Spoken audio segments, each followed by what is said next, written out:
bem, meus amigos? Salve Maria! Estamos começando mais uma leitura do Catecismo Romano. Estava fazendo aqui alguns ajustes, aí deu uma atrasada. Não consegui compartilhar a minha tela, então eu vou lendo por aqui. Vocês vão acompanhando por aí, tá bom? Muito bem, nós vamos começar agora a segunda parte do Catecismo, capítulo 1, dos sacramentos em geral. Então, agora nós saímos do credo, né? Dos 12 artigos do credo, e vamos entrar falando dos sacramentos de modo geral primeiro, para depois aprofundar. Então, em nome do Pai, do Filho e do Espírito Santo. Amém. Vinde, ó Deus, em meu auxílio, socorrei-me sem demora. Ave Maria, cheia de graça, o Senhor é convosco.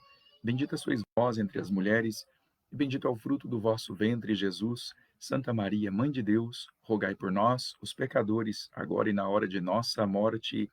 Amém. Auxílio dos cristãos, rogai por nós. Divino Espírito Santo, iluminai-nos. Sagrado Coração de Jesus, confio e espero em vós. Doutor Angélico, rogai por nós. Em nome do Pai, do Filho e do Espírito Santo. Amém. Muito bem. Importância dos sacramentos. Se a doutrina cristã, para ser exposta em todas as suas partes, já requer certo preparo e diligência, excepcional é a noção e perícia que do padre exige a disciplina dos sacramentos, não só porque Deus a prescreve como necessária, mas também porque ela encerra em si graças e vantagens superabundantes. Olha só, por meio de uma instrução firme e constante, devem os fiéis dispor-se de tal maneira que lhes seja possível receber digna e frutuosamente esses dons de tanta grandeza e santidade, sem que haja para os padres o perigo de não respeitarem a norma proibitiva de Deus. Abre aspas, não deis aos cães o que é santo, nem lanceis aos porcos as vossas pérolas. Fecha aspas. Agora o catecismo entra na parte da explicação verbal. Qual que é o sentido profano? Bom, como vamos primeiro tratar de todos os sacramentos em geral, força é começar pelo sentido da própria palavra, sacramento. Explicaremos as suas várias acepções e aplicações para que nos seja mais fácil averiguar qual é aqui o seu sentido próprio. Diga-se, portanto, aos fiéis que os escritores profanos empregavam o termo sacramento noutro sentido que os escritores eclesiásticos. Então, tinha outro sentido que o religioso. Aqueles o tomavam para designar a obrigação de quem jura prestar algum serviço. Por isso, chamava-se compromisso militar o juramento pelo qual os soldados se comprometiam a servir fielmente ao Estado. Esta parece ter sido, entre os profanos, a significação mais comum da palavra, sacramento. Agora, o sentido religioso genérico, né? O sentido religioso geral. Mas os padres latinos usavam em seus escritos a noção sacramento para designar coisa sagrada, que se oculta ao olhar. Corresponde este sentido ao que os padres gregos exprimiam com o termo mistério. Então, aqui, sacramento tinha mais ou menos o mesmo sentido que mistério em grego. Julgamos, pois, que, no mesmo sentido, se deve entender a expressão sacramento na epístola aos Efésios, abre aspas, a fim de nos revelar o mistério de sua vontade, fecha aspas. Na epístola a Timóteo, abre aspas, sublime é o mistério da piedade. E também no livro da sabedoria, diz, abre aspas, eles ignoram os secretos desígnios de Deus. Tudo isso tem a ver com o sacramento. Nestes lugares e em muitos outros, cumpre notar que o termo sacramentum, em latim, quer dizer apenas uma coisa sagrada, inteiramente oculta. Não ocultismo, mas oculta porque tem a ver com coisa de Deus, coisa elevada, transcendental, inalcançável à razão, tipo isso, né? Agora, o sentido religioso específico. Por esse motivo, os doutores latinos assentaram que havia propriedade em chamar-se sacramentos, certos sinais sensíveis que produzem a graça, ao mesmo tempo que a designam exteriormente e a tornam quase visível aos olhos. Podem também chamar-se sacramentos, na opinião de São Gregório, porque a onipotência divina neles opera ocultamente a salvação, sob o véu de coisas corpóreas. Então, é uma coisa visível que temos acesso pelos 5 sentidos.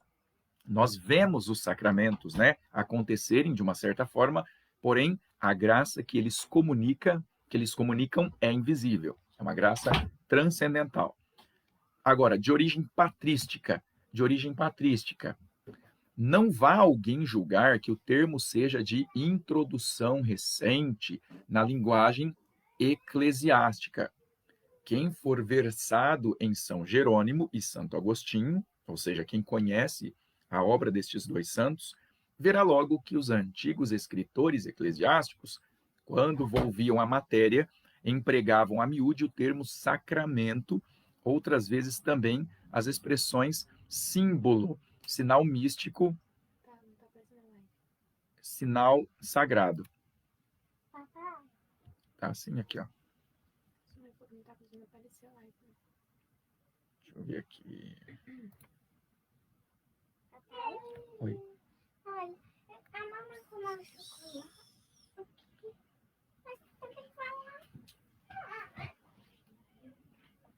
Tá aparecendo aí normal, né?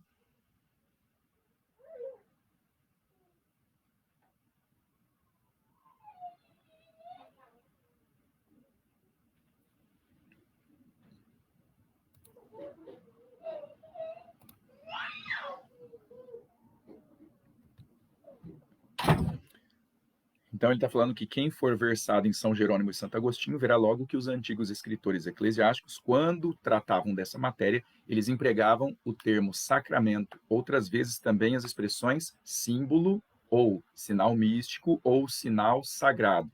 Então tem algumas outras palavras para designar sacramento, né? Continuando aqui, até aqui as explicações em torno da palavra sacramento são aplicáveis com a mesma congruência aos sacramentos da antiga aliança, dos quais, todavia, não precisam os párocos falar ao povo, uma vez que foram abolidos pela lei e a graça do Evangelho. Agora, letra B, explicação real, noção dos sacramentos. Após a explicação etimológica, devemos agora analisar atentamente a natureza do próprio objeto e mostrar aos fiéis o que é sacramento. Ora, não padece nenhuma dúvida que os sacramentos pertencem à categoria dos meios pelos quais se logra a salvação e a justificação. Então, o sacramento é um meio para ir para o céu. É uma ponte. É o método que Deus estabeleceu para vivermos a santidade e alcançarmos o céu. É o método divino. Embora haja várias explicações boas e admissíveis, nenhuma igual à justa e luminosa definição de Santo Agostinho, perfilhada mais tarde por todos os teólogos escolásticos. Então, sacramento, entre aspas, diz ele, é o sinal de uma coisa sagrada. Noutros termos, que exprimem a mesma ideia, né? Sacramento é o sinal visível de uma graça invisível, instituído para a nossa justificação. Então, aqui também é uma definição interessante, né? Então, se a gente analisar aí, é bem técnica, é bem profunda. Agora, o sinal sacramental. Para melhor compreensão, devem os pastores decompor o definido em suas partes. Então, olha só. Comecem por explicar que as coisas de percepção sensível se reduzem a duas classes principais. Umas são feitas exclusivamente como sinais de alguma coisa. Outras não são sinais de coisa nenhuma, mas têm em si mesmas toda a razão de ser. Nesta categoria se enquadram quase todas as coisas produzidas pela natureza. Nesta categoria última, né? A primeira pertencem o nome das coisas, a escrita, as bandeiras, as imagens, as trombetas e outros objetos congêneres. Se tirarmos as palavras a função de significar algum sentido, sem dúvida perderiam a finalidade para a qual são formadas. tais coisas são sinais propriamente ditos. Ou seja, as palavras são sinais, porque em si mesmas não significam absolutamente nada.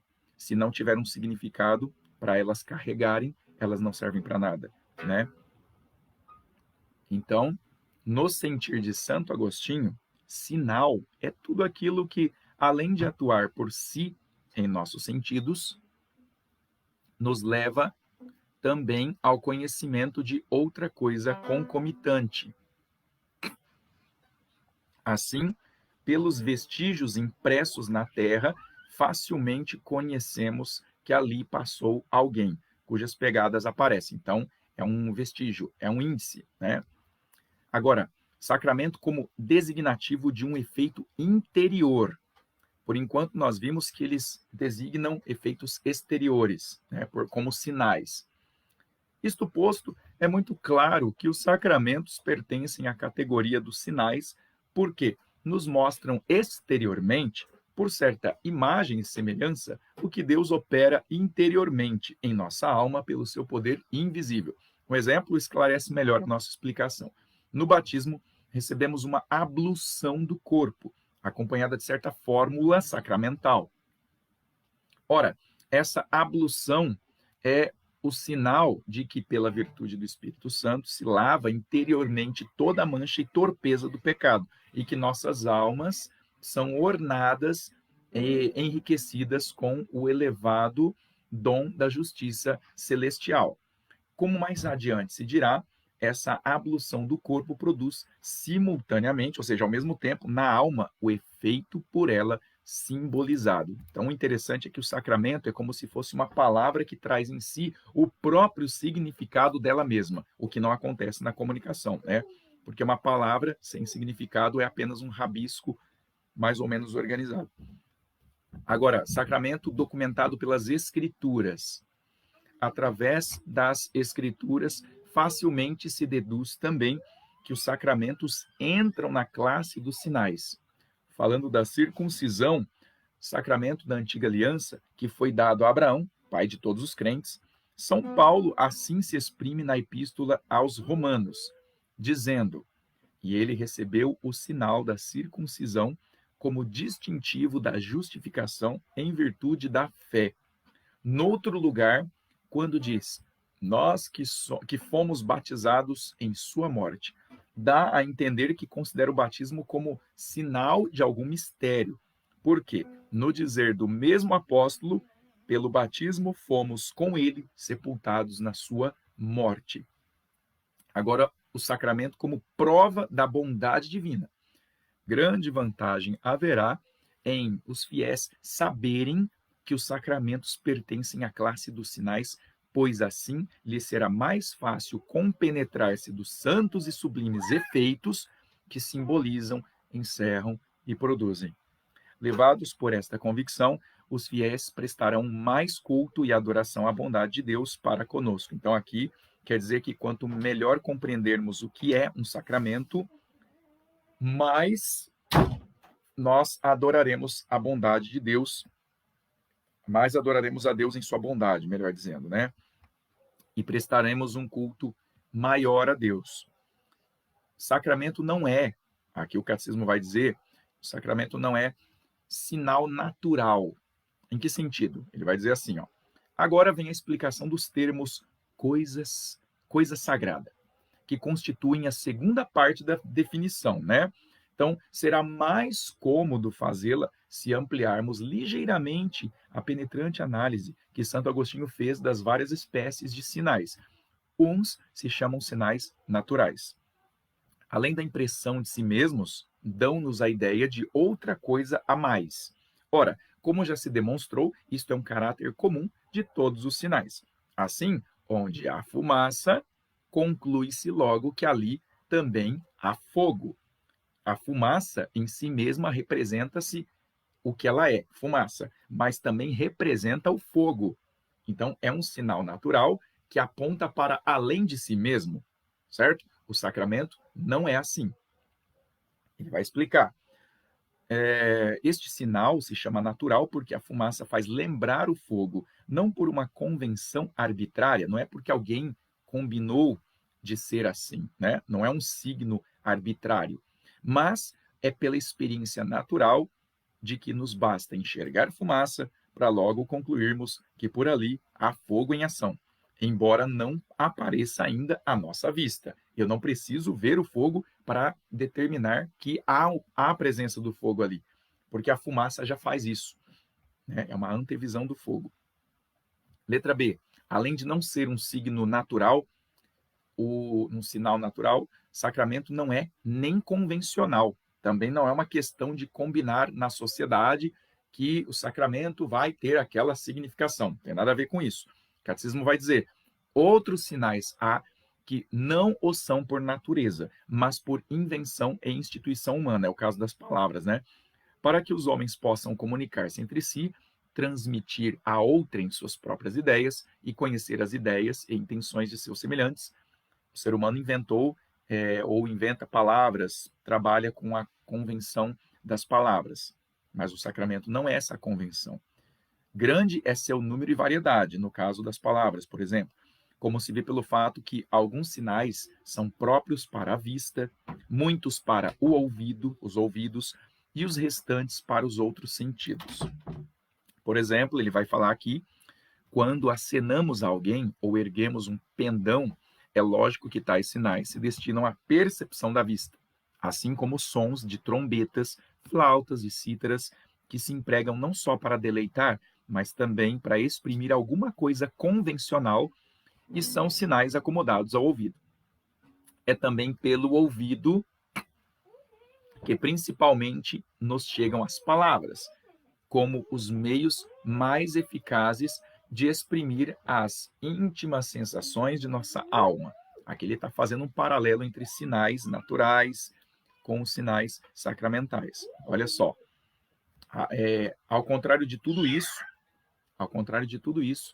nós vemos agora que os sacramentos são sinais instituídos por Deus. Olha só, além destes sinais já considerados, que se baseiam em convenção humana, existe ainda uma terceira categoria de sinais, instituídos diretamente por Deus. Aqui que está a peculiaridade dos sacramentos, hein?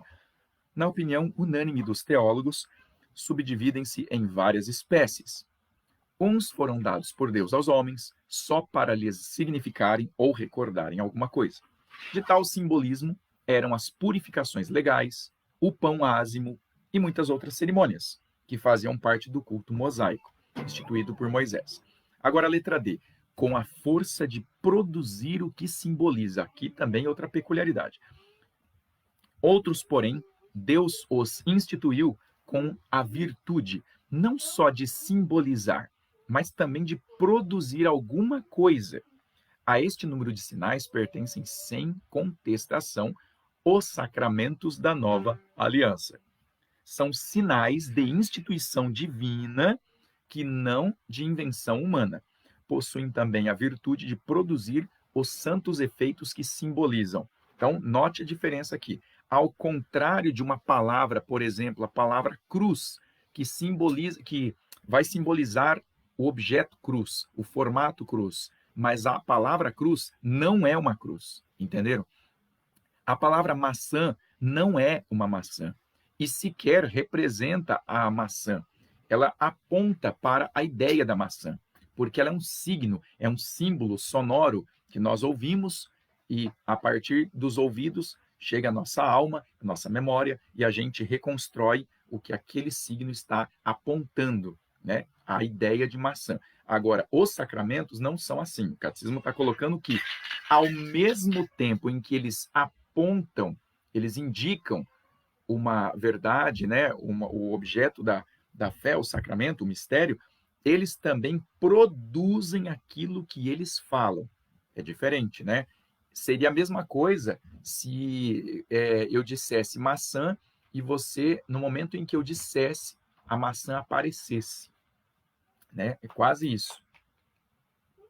Então,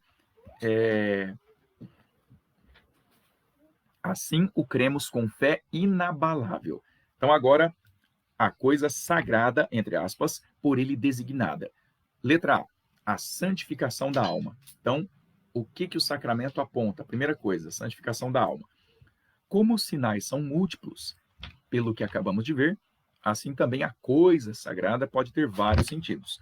Na definição de sacramento, por coisa sagrada, entendem os teólogos a graça de Deus, que nos santifica e nos reveste com o hábito de todas as virtudes sobrenaturais. Com razão, concordam em darem a esta graça o nome de coisa sagrada, visto que por sua mediação nossa alma se consagra e se une a Deus. Para chegarmos a uma definição mais explícita, devemos dizer que sacramento é uma coisa sensível que, por instituição divina, tem em si a virtude não só de significar, mas também de produzir a santidade e a justiça. Por conseguinte, todos convirão em que as imagens de santos, as cruzes e outros objetos semelhantes são sinais de coisas sagradas, mas nem por isso podem, por definição, chamar-se sacramentos. Né? Então, as imagens dos santos, as cruzes, tudo isso são sinais de coisas sagradas, mas não entra na definição de sacramento. Né? Agora, mediante qualquer sacramento, seria rápido aferir a justeza de nossa definição pelo exemplo de todos os sacramentos, averiguando se neles se opera um processo análogo ao que já vimos antes no batismo. Dizíamos então que a ablução sacramental do corpo era, ao mesmo tempo, sinal e causa eficiente de uma coisa sagrada, que interiormente se produzia pela virtude do Espírito Santo. Outro caráter importante destes sinais místicos, obras de Deus, é que foram instituídos para significar não só uma coisa, mas também várias outras ao mesmo tempo. Então, a letra B vai dizer que a paixão de Cristo como causa eficiente de toda a santidade. Então, lembrando que a causa eficiente é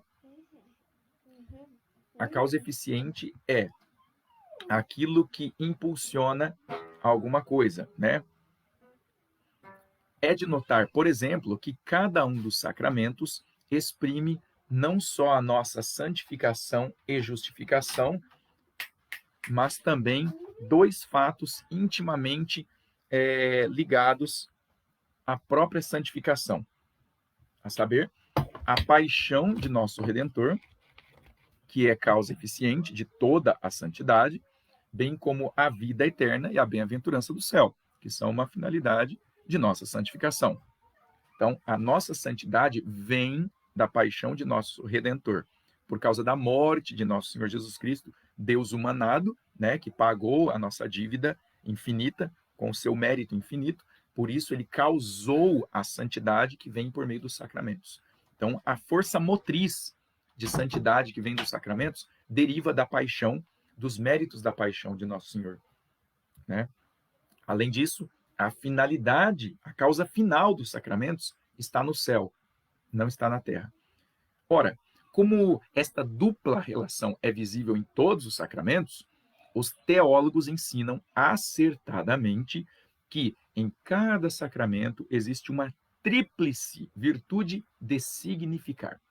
Em primeiro lugar, cada qual recorda um fato pretérito, ou seja, do passado. Depois, assinala e mostra um fato presente. Por último, anuncia um fato futuro, vindouro. Ninguém julgue, por outro lado, que se trata aqui de uma opinião teológica, sem mais provas da Sagrada Escritura. Quando diz, por exemplo, abre aspas, nós que fomos batizados em Cristo, fomos batizados em sua morte. O apóstolo prova, à luz meridiana, ser o batismo um sinal que nos recorda a paixão e morte de nosso Senhor. Então, quando a gente assiste a um batismo, necessariamente a gente é remetido, né, à morte de nosso Senhor Jesus Cristo, porque ali estamos morrendo para o mundo também. Se depois acrescenta, pelo batismo fomos com ele sepultados na sua morte, para que assim como Cristo ressuscitou da morte pela glória do Pai, assim vivamos nós também uma vida nova, Vê-se nessas palavras que o batismo é um sinal que simboliza a infusão da graça santificante em nossas almas, dessa graça que nos dá a possibilidade de começar uma vida nova e de cumprir com facilidade e alegria todos os deveres da verdadeira religião. É por meio dos sacramentos, então, que nós vamos conseguir cumprir os nossos deveres religiosos para com Deus, pelos sacramentos. Por isso que é importante uma vida de sacramentos. Sem ela, não tem como. Finalmente, quando observa, se fomos enxertados, olha o verbo, enxertados nele pela semelhança com sua morte, sê-lo-emos também pela semelhança com sua ressurreição. Então, é por isso que ele deu o exemplo para que façamos o mesmo, porque é fazendo o que ele fez que nós herdaremos o que ele herdou, que é a vida eterna. E aqui é porque no batismo há uma insinuação muito evidente da vida eterna que por ele havemos de alcançar. E além destes modos de significar, conforme os deixamos indicados, está no catecismo aqui, acontece às vezes que um sacramento pode ser sinal não só de uma, mas também de várias coisas presentes. Como facilmente averiguamos, tal é o caso do Santíssimo Sacramento da Eucaristia. Quem lhe considera a natureza, verá que assinala a presença do verdadeiro corpo e sangue de nosso Senhor. E, ao mesmo tempo, a graça destinada aos que recebem os sacrossantos mistérios, com toda a pureza do coração. Valendo-se da presente exposição, os padres já não terão falta de provas para mostrarem aos fiéis que, nos sacramentos da nova lei, se encerra toda a grandeza do poder divino e uma infinidade de ocultos milagres. E desta forma, podem facilmente convencer todos os fiéis da obrigação de venerarem e receberem os sacramentos com a mais acendrada piedade. Então, o sacramento não é apenas um rito cerimonioso, não é uma convenção social, não é uma invenção humana, como muitos vivem, né? Batisma por batizar, crisma por crismar, casa por casar e assim por diante. Não é. É dever dos padres, segundo o catecismo tradicional da igreja, inculcar nos fiéis a mais profunda piedade para que valorizem os sacramentos como eles merecem ser valorizados, para que eles sejam estimados na conta de sinais visíveis de graças invisíveis. Agora, número 3, motivos para se instituir os sacramentos. Por que Deus instituiu os sacramentos? Primeiro, por causa da fraqueza do nosso espírito. Ora, para ensinar a maneira de se fazer bom uso dos sacramentos, o meio mais eficaz, a melhor estratégia, é expor cuidadosamente as razões determinantes de sua instituição, ou seja, é nós focarmos precisamente por que nosso Senhor, nosso Deus, instituiu os sacramentos. Aqui nós vamos ter uma clareza melhor para poder fazermos bom uso, né, da confissão, da comunhão, etc. Entre as muitas causas que se costuma alegar, a primeira é a natural fraqueza do espírito humano, ou seja, é para nos fortificar. Consta por experiência ser ele tão limitado que o homem não pode chegar ao conhecimento de coisas puramente intelectuais, senão por intermédio de percepções sensíveis. Isso nós já vimos com Maritain lá na Introdução à Filosofia, né? São Tomás já dizia com Aristóteles, não há nenhum conhecimento no intelecto humano que antes não tenha passado por um ou por mais por 5 sentidos, né? Um ou mais sentidos. Assim, com o intuito de nos facilitar a compreensão das operações invisíveis de sua onipotência, o Supremo Criador quis, de todas as coisas, em sua infinita sabedoria, manifestar essa oculta virtude, a dos sacramentos, por meio de sinais sensíveis, que fossem também uma prova de seu amor para conosco. Então Deus não quis limitar a sua graça ao mundo invisível. Sabendo que nossa natureza precisa ver para depois abstrair, para depois tornar aquilo que eu vi uma ideia na minha cabeça, ele trouxe a sua graça em forma visível, por meio dos sacramentos, dos sinais sagrados. São João Crisóstomo diz com toda clareza: se o homem não tivera corpo, os bens espirituais lhe seriam propostos a descoberto, sem nenhum véu que os ocultasse. Mas, Desde que a alma se acha unida ao corpo, era de todo necessário que, para a compreensão daqueles bens, ela se valesse de objetos adaptáveis aos sentidos. Olha que observação preciosa de São João Crisóstomo aí. Letra B, maior confiança nas promessas divinas. Então, não só por causa da nossa fraqueza humana, do nosso espírito fraco no pecado, os sacramentos foram criados por Deus também para maior confiança nas promessas divinas. A segunda razão é que nosso espírito dificilmente põe fé nas promessas que nos são feitas. E é verdade, né? Por isso é que desde o início do mundo, Deus sempre tornava a anunciar seus desígnios por meio da palavra. Mas, às vezes, quando decretava alguma obra cuja grandeza podia abalar a confiança em sua promessa, acrescentava às palavras ainda outros sinais, que não raro tinham o caráter de milagres. É por isso que Deus fazia milagres. Não era só para ajudar o ser humano no sentido concreto, né, para curar, para fazer algum prodígio assim, mas era também para poder estimular a nossa esperança nas promessas de Deus, porque quando você faz uma promessa apenas de palavra, a natureza humana tem a tendência, infelizmente, a não se apegar àquela esperança.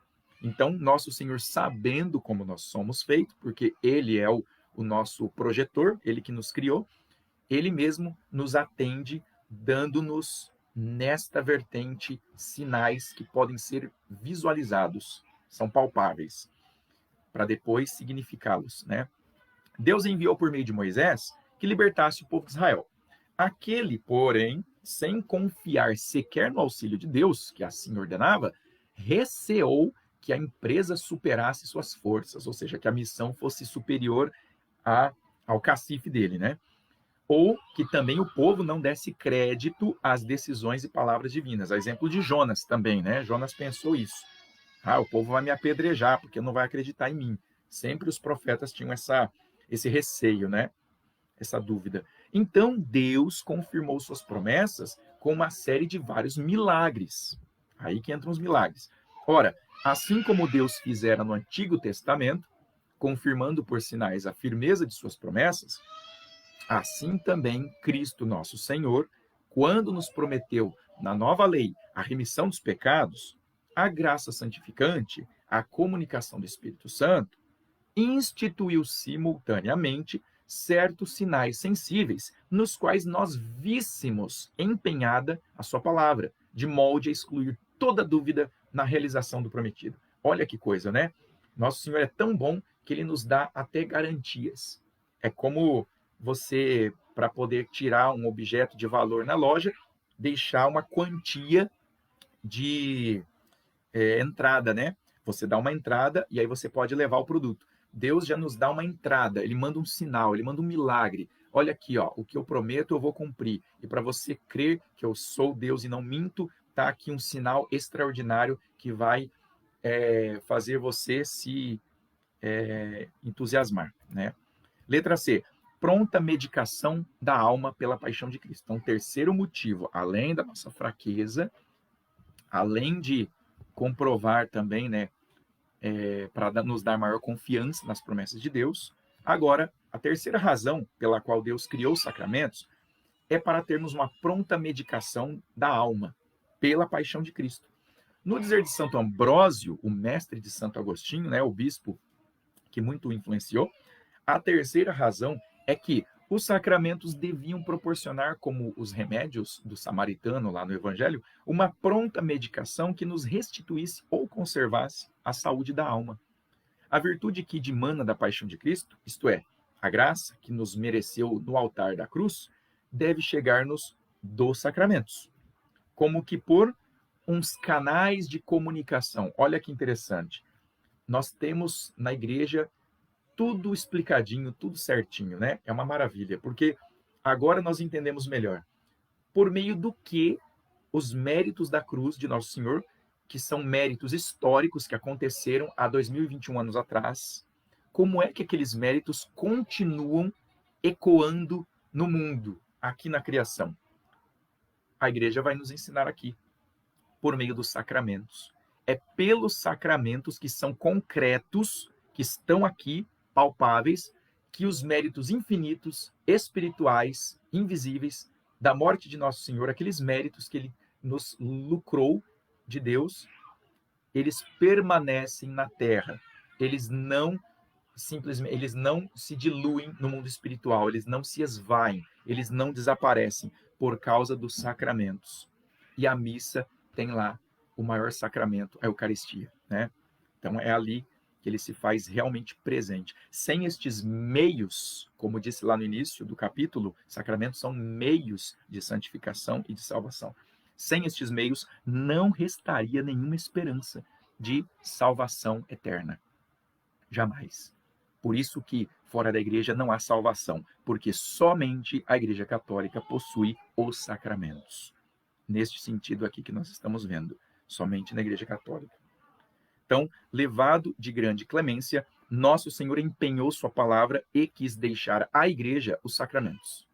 De nossa parte, do nosso lado aqui, temos a firme obrigação de crer que eles realmente nos comunicam os frutos de sua paixão, contanto que cada um de nós use tais remédios com a devida fé e piedade. Então, uma vez que nós saibamos a importância, o valor, a dignidade, a santidade, a nobreza, tudo isso, a grandeza dos sacramentos, é nosso dever, como fiéis católicos, corresponder a todo esse valor e nos nutrirmos do uso frequente dos sacramentos, sobretudo a confissão e a Eucaristia, com a devida fé e piedade. Porque senão, na mesma proporção que eles são salutares, que eles são nobres em Cristo, se nós os menosprezarmos ou negligenciarmos, nós estaremos cometendo um pecado à altura, né? Um grande pecado. É como cuspir no prato, né? Então imagina só, Deus oferece o meio e nós não correspondemos sequer ao meio que ele oferece. Letra D, outra causa. Senha e divisa para distinguir os fiéis. Olha que interessante. Outro motivo pelo qual Nosso Senhor estabeleceu os sacramentos. É para nos dar uma senha e uma divisão de distinção entre os fiéis. Existe uma quarta razão, pela qual se pode julgar necessária a instituição dos sacramentos. Deviam servir de senha e divisa para os fiéis se reconhecerem entre si. Conforme disse Santo Agostinho, nenhum grupo de homens pode constituir corpo jurídico a título de verdadeira ou falsa religião se os membros componentes, ou seja, aqueles que integram aquele grupo, não se ligarem entre si pela convenção de alguns sinais distintivos da sociedade. Então, é uma coisa até evidente se nós prestarmos atenção, né? Nenhum grupo, nenhum clã, nenhuma tribo se estabelece enquanto tal sem um sinal entre eles. É preciso um sinal. Os monges beneditinos se cumprimentam de uma maneira específica entre eles. Os monges, da Ordem de São Bruno, os cartuchos, também têm o jeito deles. Então, porque são aquele grupo? Eles têm este distintivo. Os policiais na sociedade civil têm o seu jeito de se tratar. Principalmente os militares têm o seu jeito de se cumprimentar, né? Bater continência e etc, etc. O linguajar, tudo isso. E entre o povo de Deus, como que é? Temos os sacramentos. Ora, os sacramentos da nova lei satisfazem essa dupla exigência. Por quê? Distinguem dos infiéis, os seguidores da fé cristã, e unem entre os fiéis, ou melhor, unem os fiéis entre si, mediante um vínculo sagrado. E aqui é profundo, porque, ao contrário dos vínculos sociais que unem grupos específicos, como as tribos indígenas, como os policiais enquanto classe profissional, como os juristas, os médicos, né, com seus sinais entre si, no nosso caso, nós estamos aqui conectados, no duplo sentido, né, virtualmente conectados aqui pela web e conectados pelos sacramentos. Mas aqui, nos sacramentos, estamos conectados por um distintivo divino, que não foi inventado pelo homem. É um distintivo que Deus deu, é um selo, É como se fosse o código de barras que Deus imprimiu na nossa alma. Somente Ele nos lê assim. E nós também nos lemos, por extensão, diante do mundo. Né? O demônio nos olha e vê na nossa testa a cruz do crisma, por assim dizer. Né?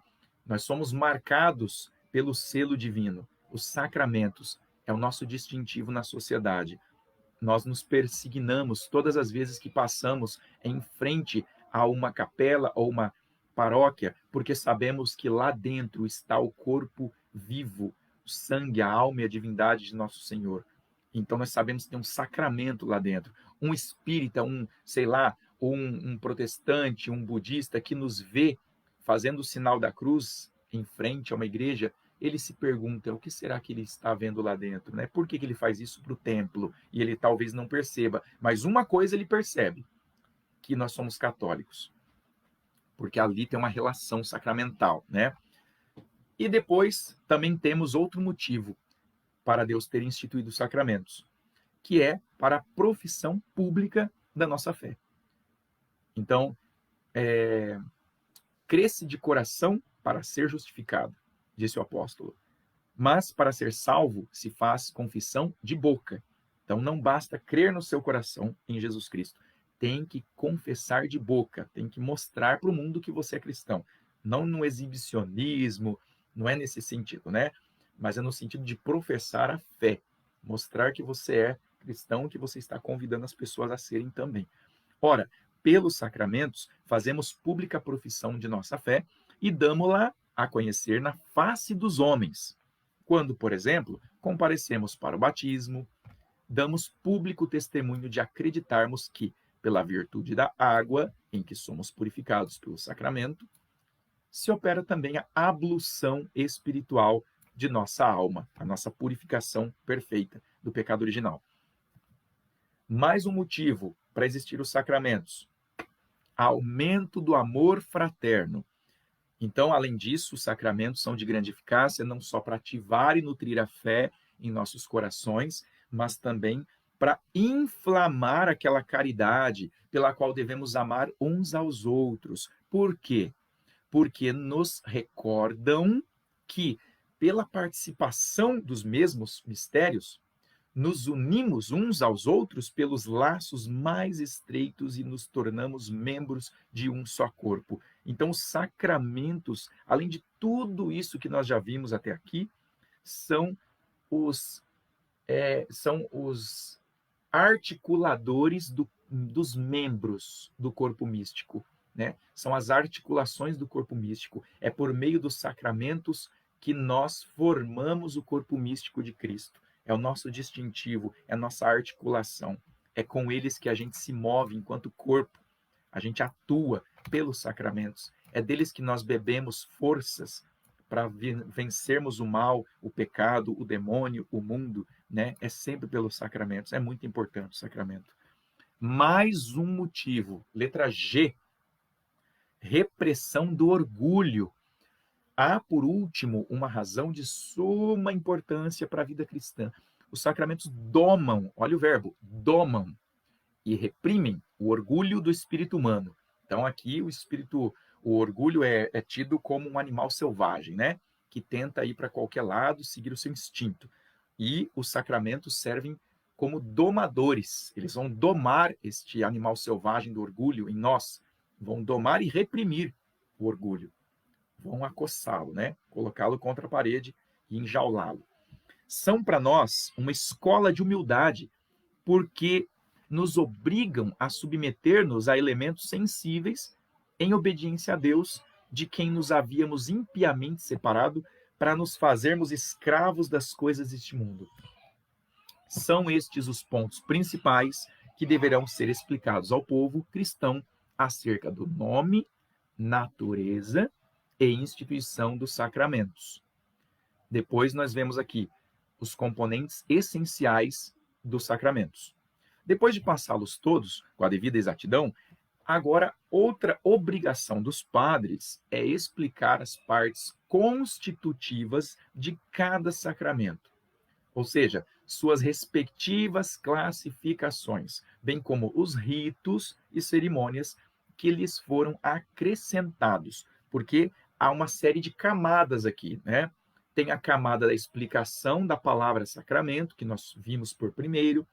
Depois, estas camadas se desdobram em outras camadas de significado para os sacramentos, até chegarmos na camada da criação posterior dos ritos, das cerimônias que a igreja, no seu dever, no seu direito e dever, instituído por Deus legitimamente, de transformar os sacramentos em cerimônia, ou melhor, embalá-los, né? Encorpá-los numa cerimônia. Só a igreja poderia fazer isso. Em primeiro lugar, o padre deve expor que a coisa sensível, de que fala a definição, não é um todo indiviso, embora se tenha de admitir que constitui um só sinal. Então, qual que é a matéria e forma? Duas são as partes constitutivas de cada sacramento.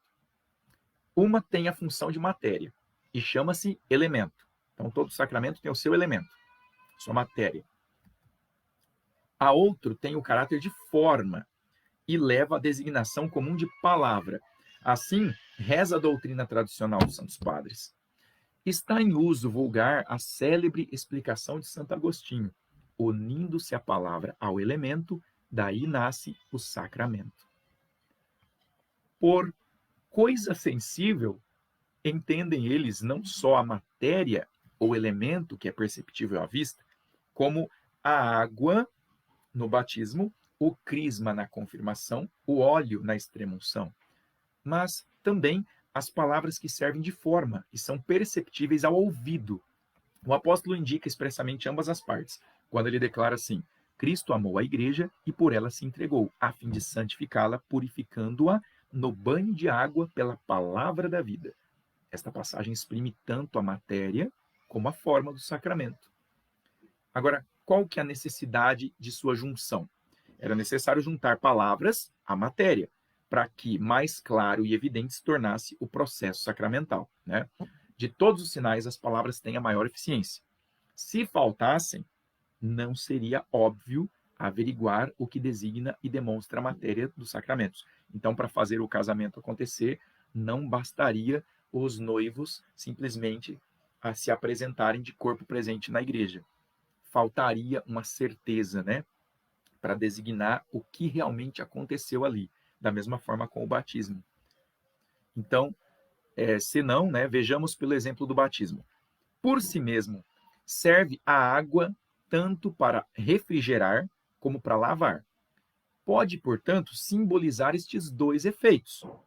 Não se lhes juntassem as palavras, ou seja, se a gente não colocasse palavras ali, alguém poderia pensar, mas nunca afirmar com certeza qual dos dois efeitos a água significa no sacramento do batismo, refrigerar ou lavar, né? É para refrescar ou para lavar? Qual dos dois? Não tenho certeza, posso pensar em ambos. E como a igreja não pode ensinar com duplo sentido, porque isso aí seria um problema de ensinamento, um defeito, tem que ser perfeito, né? Então, introduz-se as palavras. Então, como se juntam as palavras correspondentes, logo sabemos que a água produz e assinala aqui a virtude de purificar. Então, entre os dois sentidos da água, que é refrigerar o corpo ou lavar, nós temos a certeza absoluta de que no batismo é a função de lavar, de purificar, e não de refrigerar. Porque foi dito, né? É dito assim. E qual que é a infalibilidade do seu efeito? Neste ponto é que os nossos sacramentos se avantajam de muito aos sacramentos da antiga aliança. Quanto sabemos, estes não se administravam em forma determinada. Eram, por conseguinte, ou seja, a consequência disso, eram de efeito muito incerto e obscuro. Em nossos sacramentos, por outro lado, a forma das palavras é prescrita de tal maneira que, se não for observada, deixa de acontecer o sacramento. Olha a importância das palavras no sacramento. Se você pronunciar errado, não acontece. Assim a missa, se o padre pronunciar tudo errado, não consagra. Ele precisa pronunciar exatamente aquela palavra que foi prescrita para ser dita durante a consagração do pão e do vinho. Senão não acontece. Batismo também. Se você não disser, eu te batizo, fulano, em nome do Pai, do Filho e do Espírito, não acontece. Tem que dizer exatamente as palavras precisas. Por isso, as palavras são muito evidentes e não dão lugar a nenhuma dúvida. Tais são as partes que pertencem à natureza e substância dos sacramentos, e das quais se compõe cada um deles com necessidade absoluta, né?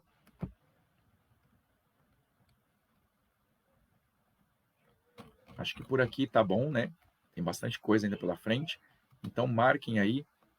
Nós paramos aqui antes de entrar na parte do artigo 5º aqui, as cerimônias sacramentais. Deixa eu ver aqui, eu estou vendo pelo online, página 206,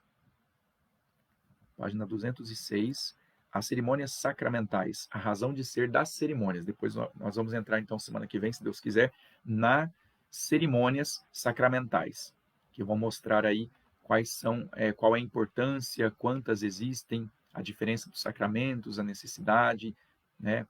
Quem é o ministro dos sacramentos, tudo isso nós vamos ver depois.